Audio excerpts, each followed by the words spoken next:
Good morning, dear students. Today's our second revision topic is Hegel's views on state. George Wilhelm Friedrich Hegel was born in 1770 and died in 1831. Is one of the greatest systematic thinkers in the history of Western philosophy. In addition to this, I can say that epitomizing German idealist philosophy, he has boldly claimed that his own system of philosophy represented an historical culmination of all previous philosophical thought. Hegel's overall encyclopedic system is divided into the science of logic, the philosophy of nature, and the philosophy of spirit. Of most enduring interest are his views on history, society, and the state, which fall within the realm of the objective spirit. Some have considered Hegel to be a nationalistic apologist for the Prussian state of the early 19th century, but his significance has been much broader, and there is no doubt that Hegel himself considered his work to be an expression of the self-consciousness of the world spirit of his time. At the core of Hegel's social and political thought are the concepts of freedom, reason, self-consciousness, and recognition. There are important connections between the metaphysical or speculative articulation of these ideas and their application to social and political reality. One could say that the full meaning of these ideas can be grasped only with a comprehension of their social and historical embodiment. Now comes his views on state. Look, first of all, the idea of the state is itself divided into three moments. The first is the immediate actuality of the state as a self-dependent organism or constitutional law. The second, the relations of states to the other states, the sovereignty to decide. And the third is the universal idea as mind of spirit, which gives itself actuality in the process of world history. Now comes the features of Hegel's state.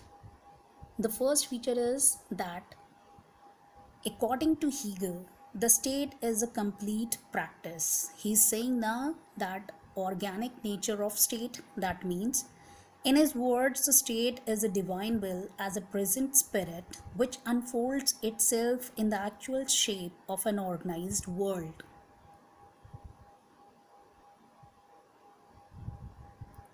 There is no opposition between the interest of the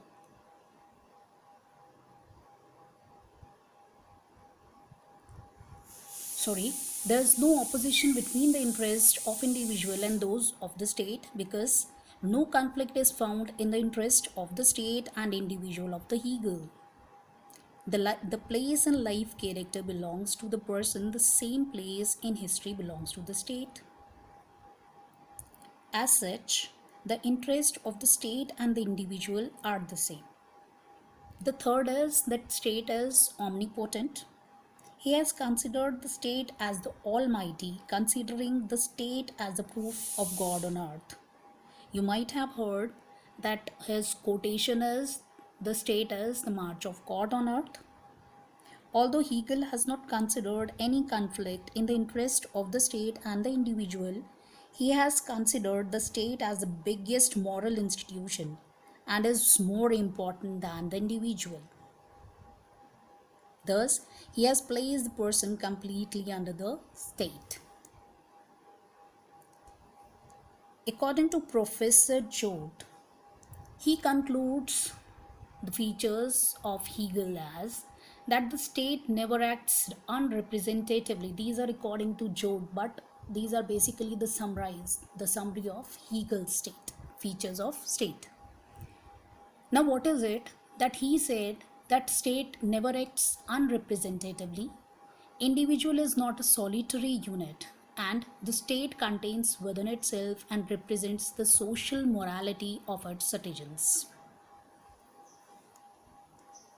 Now comes the criticism, which is the first as the individual is not a slave to the state. That means, in reality aspect, what we people are observing that the state is functioning around the citizens. Clear? That means whatever the state does, it is only for the sake of its citizens, for the individuals. It is also very wrong that individual experiences rights by obeying laws because it's illogical. One can enjoy the laws, one can enjoy the rights in the lack of laws and rules. Third is that state is a unit, it is baseless. Because in Hegel's view, it may be correct that in ideal, but in practical terms, it is wrong and imaginary.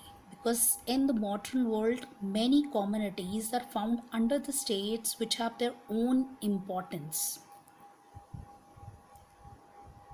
The fourth criticism it is that Hegel has made a mistake by not making any difference between the state and the society.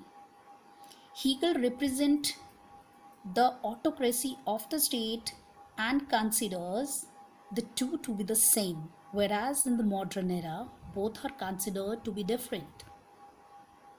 The last criticism it is that the philosophers of the 17th century supported the doctrine of the divine right of kings, and Hegel called the state as a divine institution. He considers the state to be the result of the gradual development of duality, but on the other hand, he also considered that a dialectic method is important for the development of state. Moreover, in today's world, divinity has no value. Now, to sum up, we can say that the Hegel modern nation state can be said to manifest a personality and a self-consciousness of its inherent nature and goals, indeed a self-awareness of everything which is implicit in its concepts, and is able to act rationally and in accordance with its self-awareness. The modern nation state is a spiritual individual, the true historical individual, precisely because of the level of realization of self-consciousness that is actualizes. The development of the perfected nation state is the end or goal of history because it provides an optimal level of realization of self-consciousness, a more comprehensive level of realization of freedom than mere natural individuals or other forms of human organization can produce. So students, this is the views given by Hegel on state.